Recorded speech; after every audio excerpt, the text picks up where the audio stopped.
The Knicks are close to an agreement on a 4-year, $72 million deal for Joakim Noah. That's $18 million a year for a guy who averaged 4.3 points in 29 games last season. Granted, he was injured, but still, 4.3 points is 4.3 points.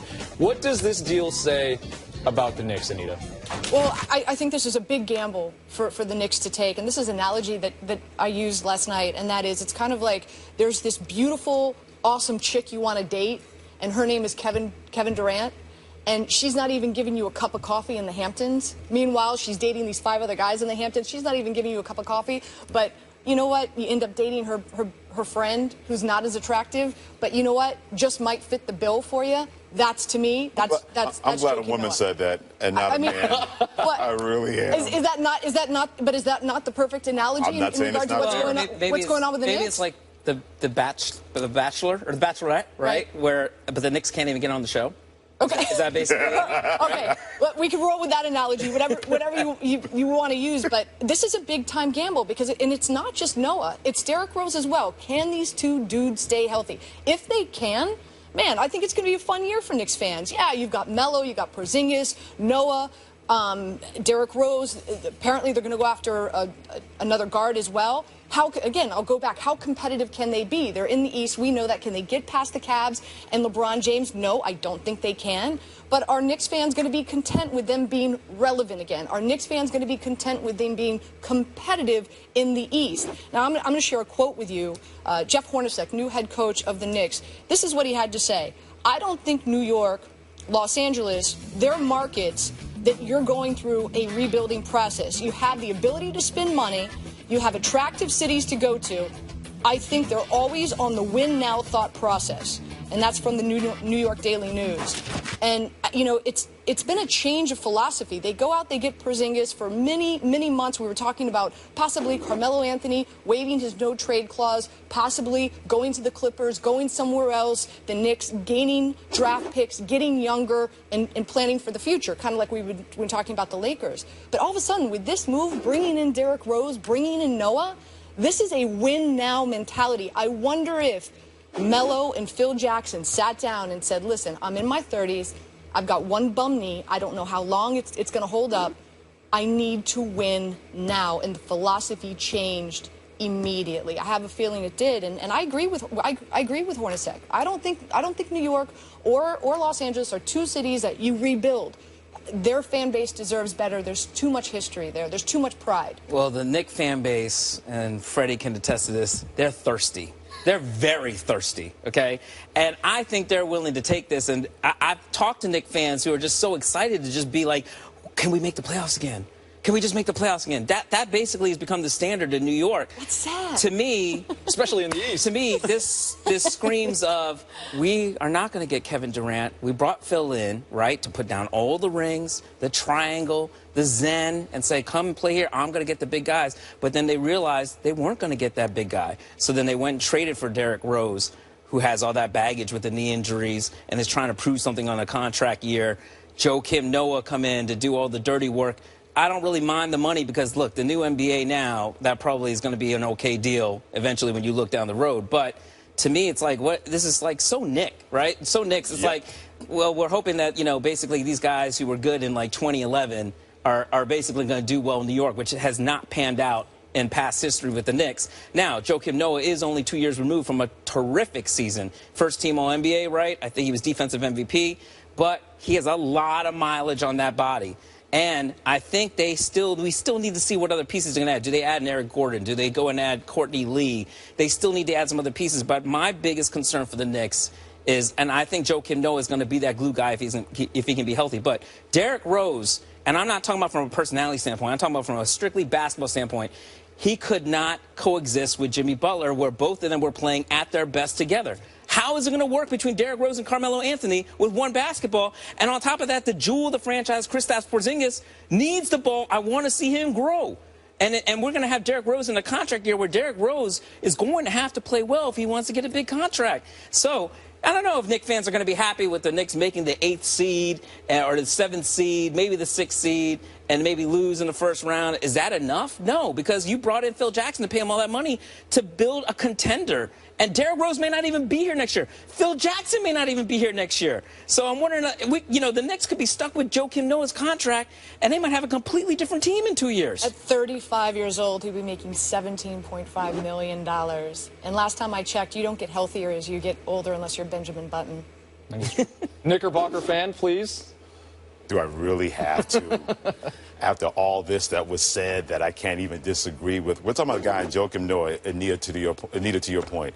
31 years of age. He has missed at least 15 games in 4 different seasons. Let me say that again.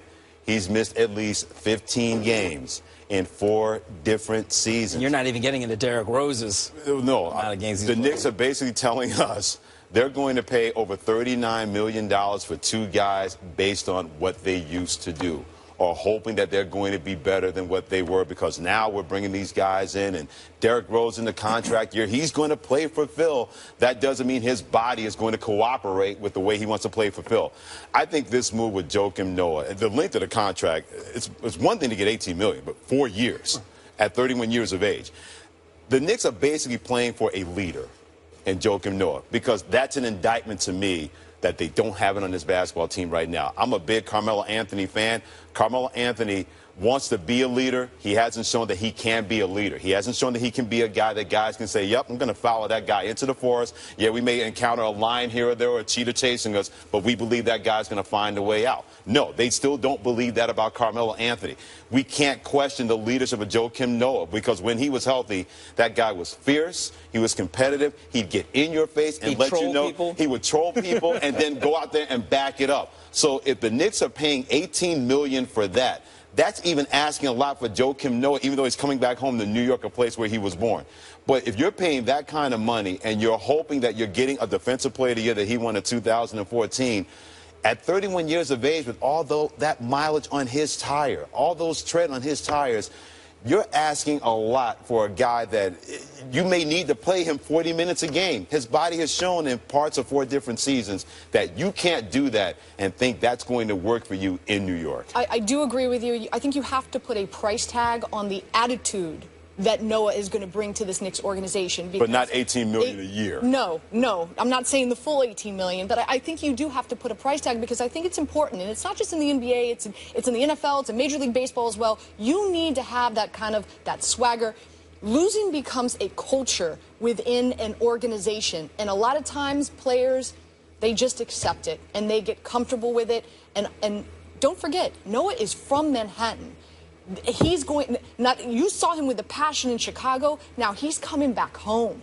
He's at the Garden. So if there's any positive spin on this, I think for Knicks fans, is that you have to be excited about the attitude and the identity. I think the identity and the swag of the Knicks is going to change when Noah on the court. I do believe it. And I think you have to put a value. That's worth something. That's worth something, but not $18 million for a declining player at 31 years of age who you bring in a guy for $18 million. I want a guy that's going to be a monster. Well, Freddie, you're talking under the old NBA free agency standards. And here's the problem with that. The Knicks are still under the old NBA free agency standard by giving this guy $18 million, thinking with his swag, his attitude, his passion, his leadership. Last time I checked, you still need to score in the NBA. And this guy last year didn't even average 5 points a game, didn't even shoot 50% from the free throw line, didn't shoot 39% from the field. I know he was injured. He was playing okay. His mobility looked better before he got hurt. Only played 29 games. But I know going right now home, $18 million, that's a lot to pay a guy that has not been offensively gifted when he's been in the NBA. Last night I spoke to one coach who did want Joakim Noah on his team, and he basically said, look, the Knicks basically wanted to make sure they did not get into a bidding war. So they got ahead of everybody, and that's why you see. So they bid against themselves. That's what you're telling me right now. I think Joakim Noah was going to get money. He was going to get money in years from somebody. But $18 million over 4 years? He might have gotten in that. Well, look, Al Horford's looking at the max. We just saw what Timothy Mozgov made. Well, that's a whole different deal. Bazemore wants $19 million a year. I understand it's a new day and age in the NBA with those. I mean, the salary cap's $94 million. It's going to $108 million next year. I get it. You have to spend money. I would rather see the Knicks overspend on Joakim Noah than if they did not get Joakim Noah and then they got desperate and overspent on a lesser player than him. I'll tell you, I'd rather the Knicks pay that money for a guy like Bismack Biyombo, who I know will contribute immediately to that basketball team, and there are less injury concerns than with a Joakim Noah. I'd rather see them. If you're going to spend money and your floor is $85 million, give me a guy that I don't have to question his production that can help you defensively and also run the floor. I'd rather do that if I'm the Knicks, than a Joakim I would take Noah. over Biyombo because I've seen the Knicks have taken so many chances on guys like Jerome James. You know what I mean? And I just would not want that type of bust. At least Noah could be bust because of his health, for sure. But at least we know Noah's track record. With Biyombo, we don't know what happens once he gets paid. One thing That's that we the problem. haven't touched on, gentlemen, and we've been on what time is it? We've been talking about this for quite a while now, is the triangle offense. I think this is going to be unique because, if anything, Noah is the type of center that can thrive in that triangle. And I know it's going to be a little bit of a hybrid triangle that Hornacek's going to run. You're smiling. You're giving me a smirk. You know why? Because that triangle offense is as outdated as the Knicks' plan when it comes to signing free agents. Well, I think that's why they went with Hornacek and not Rambis. I think because he's going to fine-tune it a little bit. But I'm going to sit back. I'm going to hold judgment. Yeah. I'm going to sit back. I want to see how he fits in this unique offense I hear you that on, Hornacek and Anita, Phil. I hear you on that one, and you make a fair point. But if I'm Jeff Hornacek, the only triangle I'm bringing to the table is bringing a triangle to play during practice. They should have went. There's no way I'm bringing that for an offense. Yeah. If they were going to make this Bulls East, they should have went and got Tibbs. Now my nightmare continues. Now you bring up that name that I wanted years ago. The what if. If I said it on yesterday's show, if this were 2010, like, this would be a super team. You got Derrick Rose, Joakim Noah, and Carmelo. But it's not. It's 2016. There's no time machine. You mentioned, there's no hot tub time machine. If they all stay healthy, that if is the size of like a balloon in the Macy's parade, and it's a big question mark. Coming up. Does Johnny Football need to retire his nickname? After being suspended by the NFL for 4 games, he might not ever play another game in the league. What's next for him after the break?